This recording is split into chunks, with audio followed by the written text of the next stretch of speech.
Good evening all of you.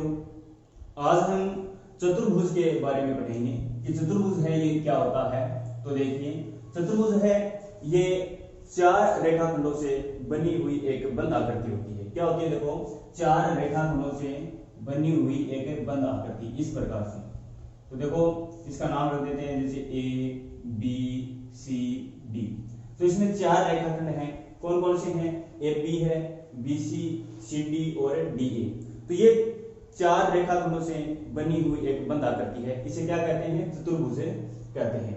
और देखो, ये जो रेखाखंड होते हैं, इन रेखाखंडों को क्या कहते हैं? इनको कहते हैं भुजा। तो एक चतुर्भुज में चार भुजाएं होती हैं। कितनी भुजाएं होती हैं? चार भुजाएं। कौन कौन सी हो गई? A B, B C D और डी ए। तो इस प्रकार से एक चतुर्भुज में कितनी भुजाएं होती हैं? चार भुजाएं होती हैं।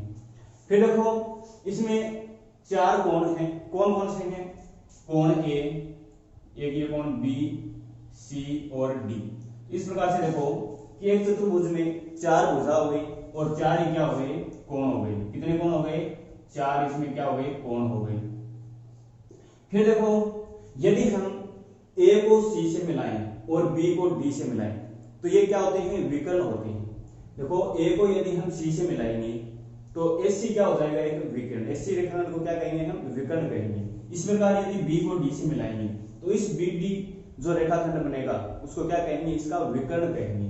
देखो, इस प्रकार से एस सी और ये क्या है? बी डी है। तो एस सी और बी डी क्या है? इसमें विकर्ण है। तो इसमें विकर्ण कितने हो गए? विकर्ण हो गए इसमें दो। दो इसमें क्या हो गए? विकर्ण। क्या हो गए? विकर्ण। तो ध्यान रखना है कि एक चतुर्भुज में चार भुजाएं होती हैं, चार कोण होते हैं और दो क्या होते हैं? इसमें विकर्ण होते हैं। भुजाएं कौन कौन सी हैं? A B, B C D और ए डी। ये तो है इसमें चार भुजाएं। कोण कौन कौन से हो गए? A B C D. ये चार इसमें कोण हो गए।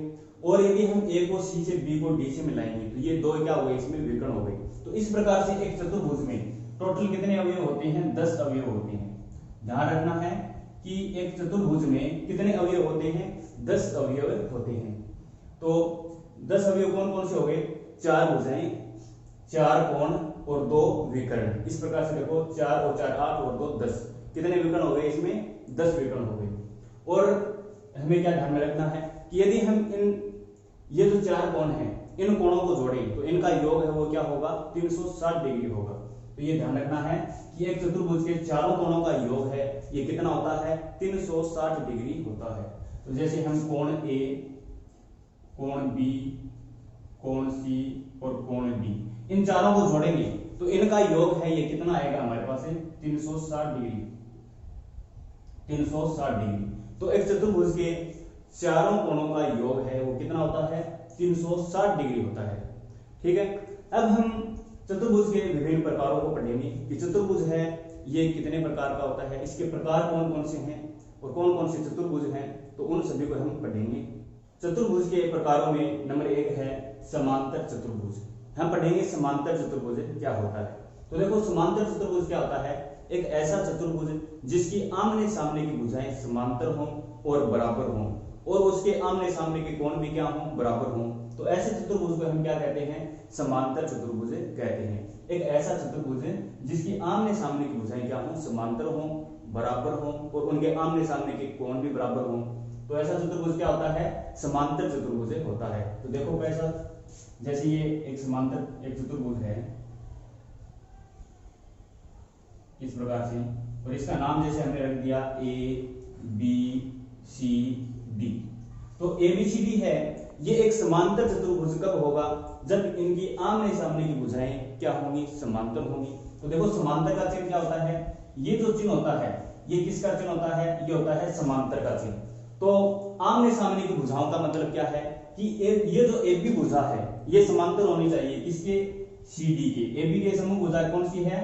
सी डी है। इस प्रकार ए डी की सामने भुजा कौन सी है? बी सी है। तो ये ध्यान रखना है कि इसमें ए बी है ये समांतर होनी चाहिए। किसके समांतर होनी चाहिए? सी डी की भुजा, सी डी की। और ये जो ए डी भुजा है ये भी समांतर होनी चाहिए। किसके समांतर होनी चाहिए? बी सी की। तो ध्यान रखना है इसमें कि ए बी और सी डी समांतर होनी चाहिए, ए डी और बी सी समांतर होनी चाहिए। फिर क्या है, इनकी आमने सामने की भुजाएं भी क्या होनी चाहिए, समान होनी चाहिए, बराबर होनी चाहिए आमने सामने भुजाएं। कौन कौन सी देखो, जैसे ए बी है, ए बी बराबर होनी चाहिए किसके, सी डी के। ए बी है ये बराबर होनी चाहिए किसके, सी डी के। और ये जो ए डी है ये बराबर होनी चाहिए बी सी भुजा की। तो ध्यान रखना है कि ए बी है ये बराबर होनी चाहिए किसके, सी डी के, और ए डी है ये बराबर होनी चाहिए बी सी के। फिर इनके आमने सामने के कोण भी क्या होने चाहिए, बराबर होने चाहिए। जैसे कोण ए है, इसका समूह कोण कौन सा है, कोण सी। तो कोण ए और कोण सी है ये बराबर होने चाहिए। कोण डी और बी क्या होने चाहिए, बराबर। तो कोण बी है ये किसके बराबर होना चाहिए, कोण डी के। तो इसमें क्या क्या होगा, देखो कि ए बी भुजा है ये सी डी के समांतर होनी चाहिए, ए डी भुजा है ये बी सी के क्या होनी चाहिए, समांतर होनी चाहिए। और क्या है, देखो ए बी है ये सी डी के बराबर होनी चाहिए, ए डी है ये बी सी के बराबर होनी चाहिए, यानी ये दोनों आपस में बराबर होने चाहिए, ये दोनों आपस में बराबर होने चाहिए।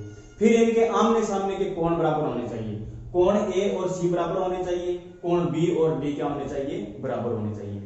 फिर देखो यदि हम इनके विकर्णों को देखें तो ये क्या है, देखो ऐसे चतुर्भुज को हम क्या कहेंगे, समांतर चतुर्भुज कहेंगे। फिर हम बात करें एक समांतर चतुर्भुज में उनके विकर्णों को लेकर के, तो देखो ये क्या हो गया, बी डी विकर्ण हो गया, और ये क्या हो गया, ए सी विकर्ण हो गया। ठीक है, बी को डी से मिलाएंगे तो बी डी विकर्ण हो गया, ए को सी से मिलाएंगे तो ये एस सी विकर्ण हो गया। फिर देखो कि ये समांतर चतुर्भुज है, इसमें विकर्ण है दोनों ये बराबर नहीं होते हैं, एक विकर्ण बड़ा होगा और एक क्या होगा, छोटा होगा। तो ये ध्यान में रखना है कि ये जो एस सी विकर्ण है ये बी डी विकर्ण के बराबर नहीं होगा। पहली बात तो ये ध्यान रखनी है कि दोनों विकर्ण हैं ये अलग अलग होंगे, एक बड़ा होगा और एक छोटा होगा। समांतर चतुर्भुज में दोनों विकर्ण बराबर हो सकते हैं ध्यान रखना, लेकिन बराबर ही हो ये जरूरी नहीं होता है, पहली बात ये। फिर देखो कि समांतर चतुर्भुज के जो विकर्ण हैं ये एक दूसरे को समद्विभाजित करते हैं। समद्विभाजित करने का मतलब है कि आपस में ये समान दो भाग में बनेंगे। कैसे, जैसे ये दो मान के चलें कि ये दोनों विकर्ण हैं, ये बिंदु O पर एक दूसरे को क्या कर रहे हैं, काट रहे हैं या प्रतिच्छेद कर रहे हैं। तो O पर क्या कर रहे हैं, प्रतिच्छेद कर रहे हैं, तो ये एक दूसरे को समद्विभाजित करेंगे। समद्विभाजित करने का मतलब है कि ये जो O है, देखो D से O की ये जो लंबाई है D से O, DO लंबाई है, ये OB लंबाई की क्या होगी, बराबर होगी। इसी प्रकार OA है उतनी ही क्या होगी, OC होगी, इस प्रकार से। ठीक है कि OC है ये OA के बराबर होगी और ये OB है ये OD के बराबर होगी। इस प्रकार से एक समांतर चतुर्भुज में विकर्ण है वो एक दूसरे को समद्विभाजित करते हैं, लेकिन आपस में वो बराबर हो ये जरूरी नहीं होता है। तो OA है ये तो बराबर होगी इसमें OC के, OA OC के बराबर होगी, और OB है ये OD के बराबर होगी, OB बराबर OD, इस प्रकार से ध्यान रखना है ये। तो एक समांतर चतुर्भुज में विकर्ण आपस में बराबर होने जरूरी नहीं होते, लेकिन एक दूसरे को समद्विभाजित करेंगे। तो ये है समांतर चतुर्भुज। समांतर चतुर्भुज में क्या होता है कि इनकी आमने सामने की भुजाएं बराबर होती हैं, आमने सामने की भुजाएं समांतर होती हैं, आमने सामने के कोण बराबर होते हैं। विकर्ण एक आपस में बराबर हों ये जरूरी नहीं होता है, लेकिन एक दूसरे को समद्विभाजित करेंगे। ठीक है, एक बात और ध्यान में रखनी है कि समांतर चतुर्भुज में जो यहाँ पर ये देखो ये जो कोण बनेगा ये 90 डिग्री का नहीं बनेगा। ठीक है ना, यहाँ पर देखो ये 90 डिग्री कोण पर समद्विभाजित नहीं करेंगे, ओनली क्या करेंगे, समद्विभाजित करेंगे। ये हमें ध्यान में रखना है। तो ये है समांतर चतुर्भुज। फिर देखो समांतर चतुर्भुज में एक प्रश्न पूछा जाता है कि समांतर चतुर्भुज की भुजाओं के मध्य बिंदुओं को मिलाया जाए तो कैसी आकृति बनेगी। क्या प्रश्न है कि समांतर चतुर्भुज की भुजाओं के मध्य बिंदुओं को मिलाया जाए तो जो आकृति बनेगी वो कैसी आकृति बनेगी। जैसे देखो ये क्या है, एक समांतर चतुर्भुज है, मान के चलो इस प्रकार से, इसका नाम रख दिया जैसे PQRS, PQRS। ठीक है, अब देखो इनकी भुजाओं के मध्य बिंदु, जैसे PQ का मध्य बिंदु ये ले लिया हमने, QR का मध्य बिंदु ये है, ये PQ का मध्य बिंदु A है, QR का मध्य बिंदु B है, एस आर का मध्य बिंदु है सी और पी एस का मध्य बिंदु है डी। तो हम इन मध्य बिंदुओं को मिलाएंगे इस प्रकार से, इस प्रकार से। तो ये जो आकृति बनेगी ये कैसी आकृति बनेगी, तो ये हमें ध्यान में रखना है कि एक समांतर चतुर्भुज के भुजाओं के मध्य बिंदुओं को यदि हम मिलाएंगे तो जो आकृति बनेगी वो एक समांतर चतुर्भुज ही बनेगी। कैसी आकृति बनेगी, वो एक समांतर चतुर्भुज बनेगी, समांतर चतुर्भुज बनेगा।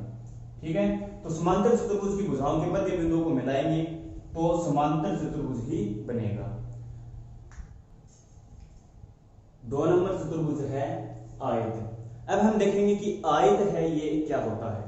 जैसे देखो मैंने एक आकृति बनाई है, इस प्रकार से एक चतुर्भुज बनाया है। आयत क्या होता है, चतुर्भुज होता है ए बी सी डी।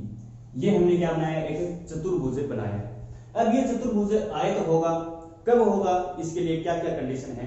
तो आयत में क्या होता है, आमने सामने की भुजाएं वही समांतर चतुर्भुज वाली लगेगी लगभग, कि आमने सामने की भुजाएं क्या होती हैं, इसमें बराबर होती हैं। आमने सामने की भुजाएं समांतर होती हैं। फिर आयत का आमने सामने की जो कोण है वो भी बराबर होते हैं, क्योंकि आयत में प्रत्येक कोण 90 डिग्री का बनता है। ठीक है, फिर विकर्ण है वो भी आपस में बराबर होते हैं और एक दूसरे को समद्विभाजित करते हैं। तो देखो क्या क्या कंडीशन इसमें लगेंगी। आयत में क्या होता है, एक समांतर चतुर्भुज ही होता है, ये ध्यान रखना है। ये समांतर चतुर्भुज का एक पार्ट होता है। फिर देखो कैसे, देखो कि आयत है ये कब होगा, जब इनकी आमने सामने की भुजाएं समांतर हो। कैसे, देखो कि AB है, AB और CD क्या होनी चाहिए, आपस में समांतर होनी चाहिए। पहली बात AP है ये CD के क्या होनी चाहिए, समांतर। फिर AD है ये समांतर होनी चाहिए किसके, BC के। AD है ये BC के क्या होनी चाहिए, समांतर होनी चाहिए। यानी इनकी आमने सामने की भुजाएं क्या होनी चाहिए, समांतर होनी चाहिए। फिर इनकी आमने सामने की भुजाएं क्या होनी चाहिए, बराबर होनी चाहिए। कैसे, देखो कि ये AB है ये CD के क्या होनी चाहिए, बराबर है। AB बराबर हो CD, यानी AB और CD बराबर होनी चाहिए। AD और BC क्या होनी चाहिए, बराबर। AD बराबर क्या हो, BC हो। तो इस प्रकार से आमने सामने भुजाएं समांतर होनी चाहिए और आमने सामने भुजाएं बराबर होनी चाहिए। और आयत में प्रत्येक कोण 90 डिग्री का होता है। इसमें ये जो प्रत्येक कोण है ये क्या होते हैं, 90 डिग्री के होते हैं। लेकिन समांतर चतुर्भुज में प्रत्येक कोण 90 डिग्री का हो ये जरूरी नहीं होता। प्रत्येक कोण 90 डिग्री का हो सकता है, लेकिन समांतर चतुर्भुज में प्रत्येक कोण 90 डिग्री का हो ये जरूरी नहीं होता है। इसलिए इसको क्या कहते हैं, आयत कहते हैं। तो ये 90 डिग्री का प्रत्येक कोण आयत में क्या होता है, 90 डिग्री का होता है। ये भी 90 डिग्री का होगा, ये भी 90 डिग्री का होगा और ये भी क्या होगा, 90 डिग्री का। तो आमने सामने कोण तो वैसे बराबर ही हो गए।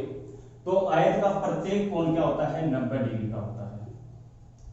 प्रत्येक कोण क्या होगा, 90 डिग्री। फिर देखो यदि हम इनके विकर्णों की बात करें तो देखो ये क्या हो गया, AC विकर्ण हो गया और ये कौन सा विकर्ण हो गया, BD विकर्ण हो गया। तो इसमें AC और BD विकर्ण क्या होंगे, बराबर होंगे। ध्यान रखना है कि AC जो विकर्ण है ये किसके बराबर होगा, BD के। तो आयत में जो विकर्ण होते हैं ये आपस में बराबर होते हैं। जितनी AC की लंबाई है उतनी ही लंबाई किसकी होगी, BD विकर्ण की होगी। फिर देखो कि आयत में जो विकर्ण होते हैं ये एक दूसरे को समद्विभाजित करते हैं। एक दूसरे को क्या करते हैं, समद्विभाजित। जैसे ये बिंदु हमने O ले लिया कि ये O पर प्रतिच्छेद कर रहे हैं, तो OD है ये बराबर होगा OB के। OA है ये बराबर होगा OC के। इस प्रकार से विकर्ण है ये एक दूसरे को समद्विभाजित करेंगे। कैसे, देखो कि OB है ये बराबर होगा OD के, ये OB है ये OD के बराबर होगा, और OA है ये बराबर होगा OC के। इस प्रकार से तो आयत की क्या कंडीशन है कि इसके आमने सामने के कोण हैं ये बराबर होते हैं और प्रत्येक कोण 90 डिग्री का होता है आयत में, और इसके आमने सामने जो भुजाएं हैं ये समांतर होती हैं। आमने सामने भुजाएं बराबर होती हैं और इसमें प्रत्येक कोण 90 डिग्री का होता है, और विकर्ण है वो आपस में बराबर होते हैं और एक दूसरे को समद्विभाजित करते हैं। ठीक है ना, एक दूसरे को समद्विभाजित करते हैं। 90 डिग्री कोण पर नहीं, ध्यान रखना यहां पर ये जो कोण बनेगा ये 90 डिग्री का नहीं बनेगा। ठीक है ना, ओनली क्या करेंगे, समद्विभाजित करेंगे। फिर आयत में इनकी भुजाओं के मध्य बिंदुओं को हम मिलाएं, आयत की भुजाओं के मध्य बिंदुओं को मिलाएं, तो जो आकृति बनेगी वो आयत नहीं बनेगी। ठीक है ना। कैसे आकृति बनेगी वो देखते हैं। देखो कि ये जो आयत है इस प्रकार से, क्या है ये, ए बी सी डी, क्या है, एक आयत है। यदि हम इनकी भुजाओं के मध्य बिंदु लें, जैसे ए बी का मध्य बिंदु पी ले लिया, बी सी का क्यू है, सी डी का मध्य बिंदु है आर, और ए डी का मध्य बिंदु ले लिया एस, तो इनको हम यदि मिलाएं इस प्रकार से, तो ये जो आकृति बनेगी इसको बोलते हैं समचतुर्भुज। क्या बोलते हैं इसको, समचतुर्भुज। तो ये बात हमें ध्यान में रखनी है कि आयत की भुजाओं के मध्य बिंदुओं को हम मिलाएंगे तो जो आकृति बनेगी वो क्या बनेगी, एक समचतुर्भुज बनेगा। समचतुर्भुज क्या होता है, एक ऐसा चतुर्भुज जिसकी सभी भुजाएं क्या हो, समान हो, उसे क्या कहते हैं, समचतुर्भुज कहते हैं। तो ये ध्यान में रखना है हमें कि आयत की भुजाओं के मध्य बिंदुओं को हम यदि मिलाएंगे तो जो हमें आकृति बनेगी, हमें जो आकृति प्राप्त होगी वो कैसी आकृति प्राप्त होगी, समचतुर्भुज प्राप्त होगा हमें। नंबर 3 है समचतुर्भुज। अब हम जानेंगे समचतुर्भुज क्या होता है। तो देखो हम क्या करेंगे, चतुर्भुज बनाएंगे पहले। जैसे कि हमने क्या किया, एक चतुर्भुज बना दिया, इसका नाम रख दिया ए बी सी डी। तो ये समचतुर्भुज कब होगा, ये जो हमने चतुर्भुज बनाया है तो ये समचतुर्भुज होगा। ये कब होगा, यदि इसकी आमने सामने की भुजाएं समांतर हो और इसकी सभी भुजाएं क्या हो, समान हो। सम का मतलब क्या होता है, समान। चतुर्भुज यानी कि चार भुजाओं, समान चार भुजाओं वाला चतुर्भुज, ठीक है ना।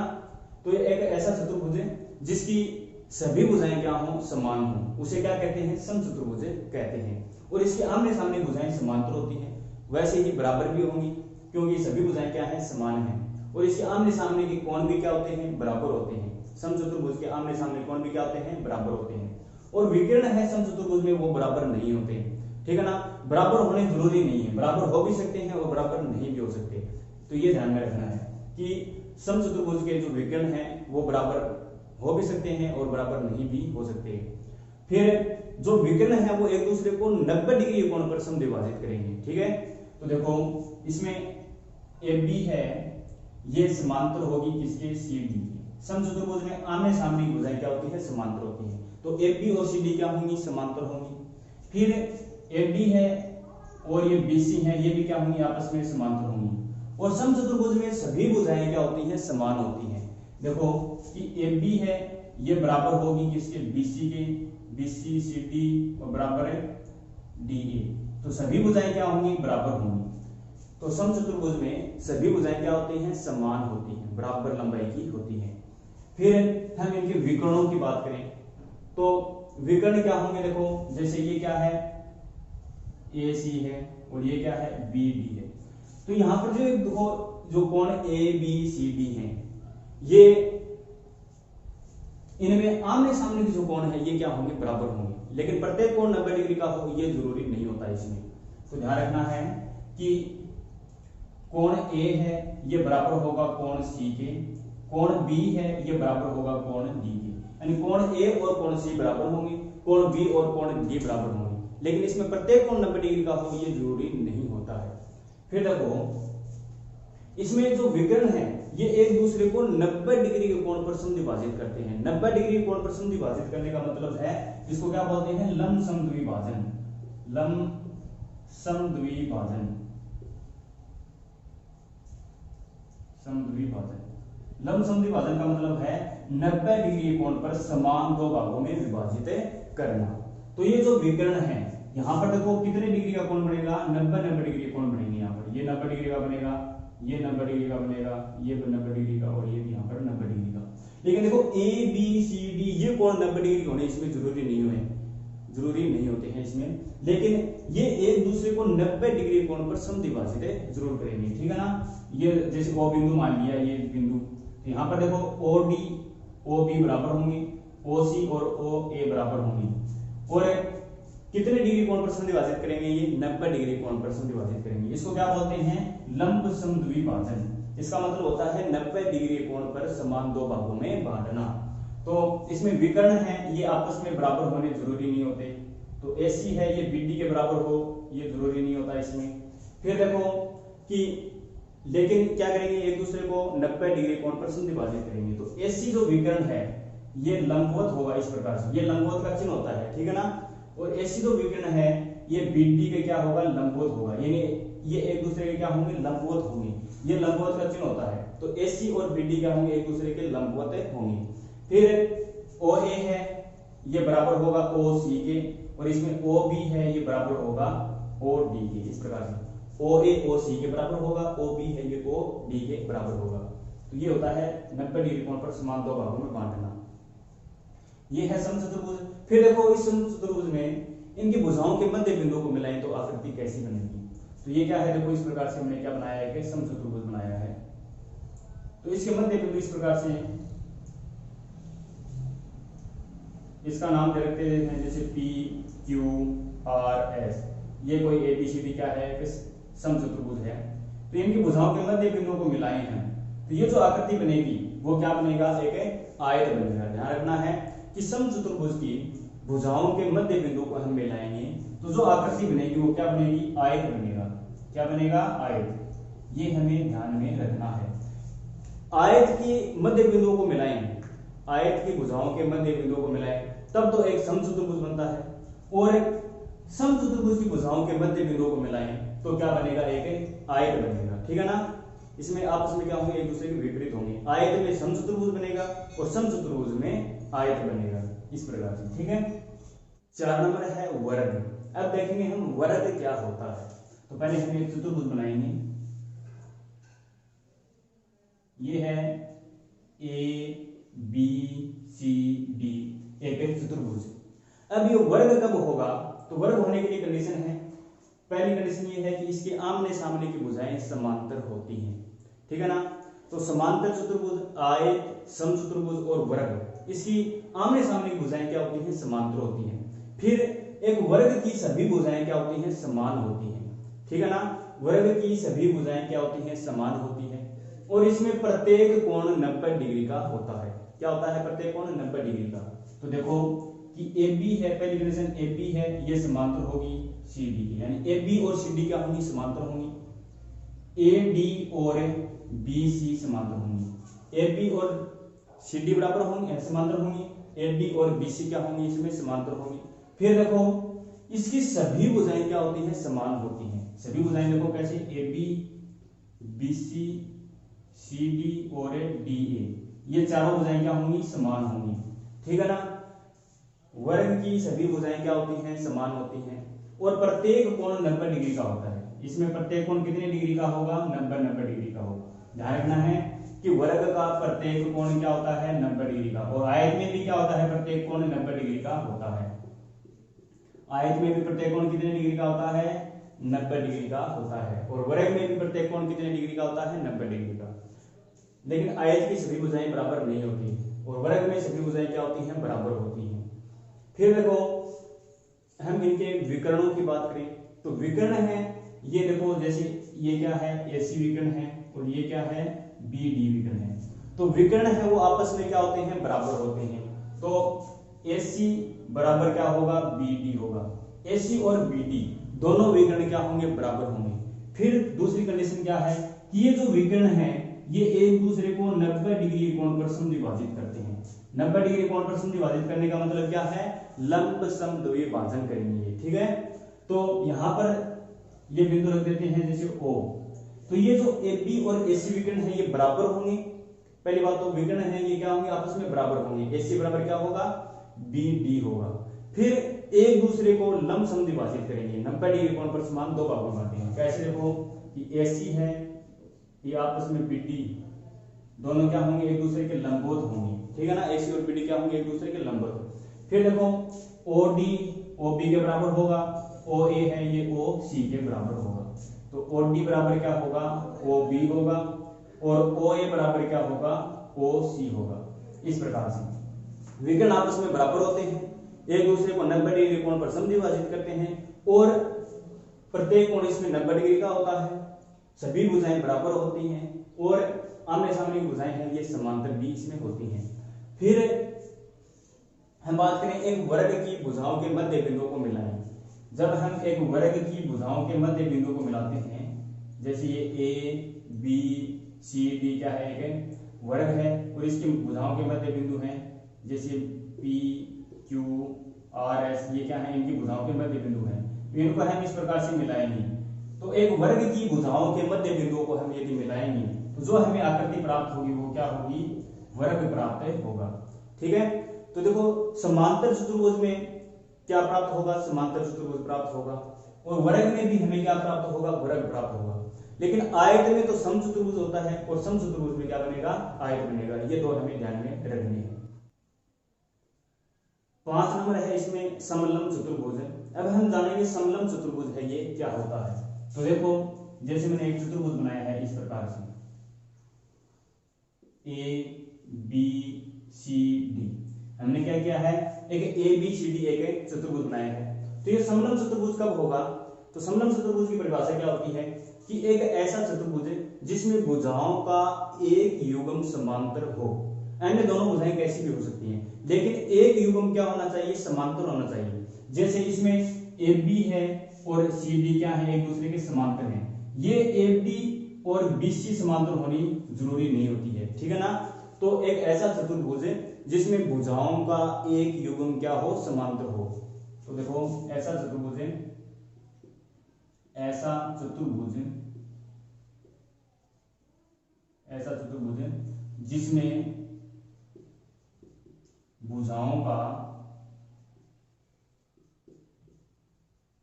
एक युग्म क्या हो, समांतर हो।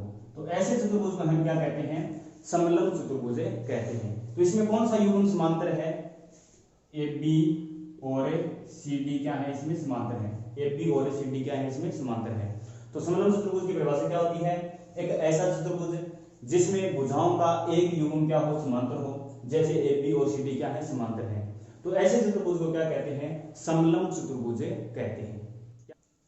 6 नंबर है इसमें चक्रीय चतुर्भुज।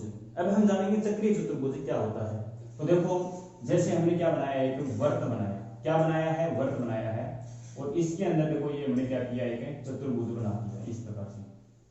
ये नाम रख दिया ए बी सी डी। तो चक्रीय चतुर्भुज क्या होता है, एक ऐसा चतुर्भुज जिसके चारों शीर्ष एक वर्त की परिधि पर हो।